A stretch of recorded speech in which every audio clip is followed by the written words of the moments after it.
আমার ছেলে নেশা করে দেখে তারা রিয়া হতেলাম, রিয়ার থেকে তারা আইনের লইয়া খবরে গেল, খবরটা আনার পরে আমারও হয় নেশা করে, তারে অনেক বুঝাইলাম শুনলাইলাম, আমার কোনো কথা শুনে না, যাও লইয়া মাঝে ওরা বাড়াইটা করে পাইয়া, এরপরে এই আনা দিলে দৌড়ায় তারে জায়গা জমি পেয়েছে আমি কে দিতাম, এই কথা বলে এরপরে বাড়ি ঘরের মধ্যে আগুন লাগাই দিত, বাড়ি ঘরের মধ্যে আগুন লাগে আমার একটা রুম ঘুরে লাগছে, সব কিছু আপনি এরপরে তার গরিও পাইছে।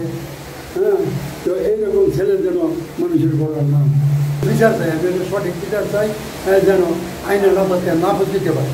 নাজমুল নামের একজন যুবক নেশাখোর, তার বাবার কাছে নাকি টাকা চেয়েছিল এমন একটা অভিযোগ শুনেছি, এবং পরবর্তীতে ঘরে আগুন দিয়ে দেয়। পরবর্তীতে পুলিশ যে আগুন নিয়ন্ত্রণে আনে এবং নাজমুলকে গ্রেপ্তার করে। এলএমই সার্টিফাইড বিশ্ব সেরা কপারে তৈরি ওয়ালটন কেবলস, যা আপনার স্থাপনাকে রাখবে সব সময় নিরাপদ।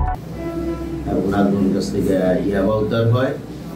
নাজমুলের বিরুদ্ধে মাদক আইনে নিয়মিত মামলা রুজু হচ্ছে এবং তার বাবা তার বিরুদ্ধে এখানে অভিযোগ দিয়েছে, সে বিষয়েও আইনগত ব্যবস্থা নেওয়া হবে।